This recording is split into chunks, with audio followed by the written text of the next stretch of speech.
2015년 12월 9일, 아디다스는 패러다임을 뒤바꿀 계획을 발표했습니다. 그것은 인간의 노동이 많이 투입되던 기존의 생산 방식에서 벗어나 로봇과 3D 프린터를 이용한 자동화 생산 시스템을 갖추는 계획이었죠.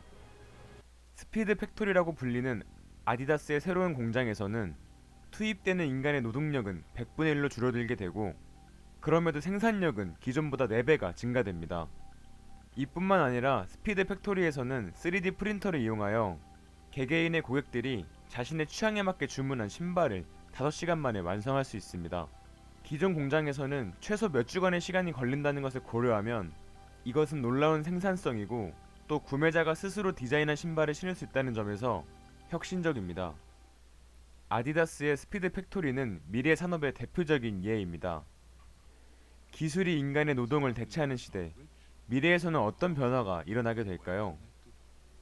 새 시대의 일자리 변화를 알아보기 위해 오늘은 최석현 연구원의 제4차 산업혁명 시대 일자리 전략은 이라는 제목의 논문을 살펴보려고 합니다. 이 논문은 쟁점들에 대해 한쪽으로 치우치지 않으면서도 다각적인 접근을 하고 있습니다.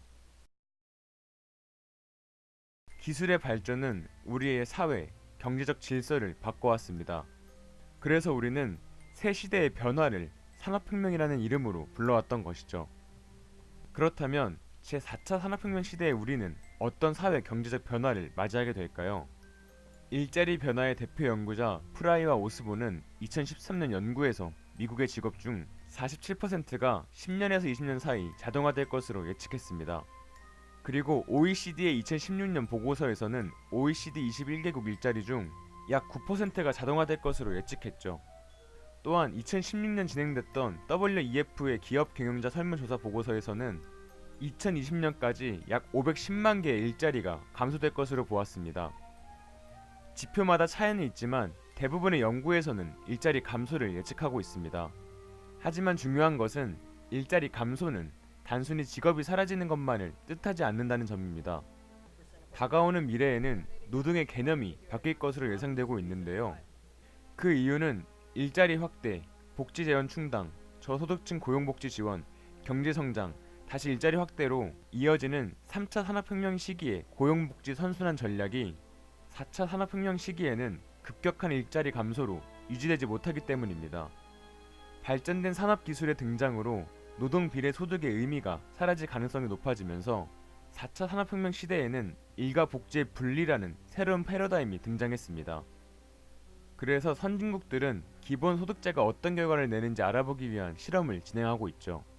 아직 기본소득제의 성공 여부는 알 수 없지만 우리의 일상에도 점점 더 직접적인 변화가 다가오고 있음은 분명해 보입니다.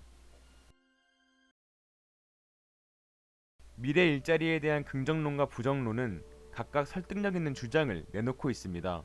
지금부터는 두 입장의 내용을 살펴보겠습니다. 먼저 긍정론의 입장입니다. 19세기 방직 공정의 자동화는 면직물의 가격 하락으로 인해 면직물의 수요가 증가하여 방적공이 오히려 4배 증가하는 결과를 만들었습니다.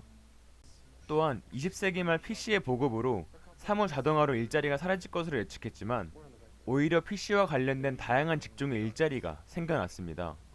또한 미래에는 로봇과 인공지능이 담당하지 못하는 인지 능력과 복합 문제 해결 능력을 갖춘 고숙련 노동자가 더 필요할 것으로 예측되기 때문에 미래의 일자리 위협은 없을 거라는 것이 긍정론의 입장입니다. 그렇다면 부정론의 입장을 살펴보겠습니다. 4차 산업혁명 시대에는 극단적인 생산성의 향상을 위하여 스마트 공장과 인터넷 은행의 도입과 같이 인간의 개입을 최소화하는 방향으로 가고 있습니다. 또한 새로운 기술의 혁신과 현장 적용 속도는 너무 빨라서 인간의 기술 훈련과 교육으로는 기술의 진보를 따라가지 못할 것으로 예상하고 있죠. 따라서 부정론의 입장은 반복 업무뿐만 아니라 기업의 고위 간부와 의사, 재무관리자 등 고숙련 직업도 자동화될 가능성이 있을 것으로 예상하고 있습니다. 4차 산업혁명은 아직 구체화되지 않아 여러 주장과 의견이 존재합니다. 이런 시대의 흐름에 우리 한국은 어떤 대응을 하고 있을까요? 다음 영상에서는 한국의 4차 산업혁명 시대의 대응 현황에 대해 알아보겠습니다.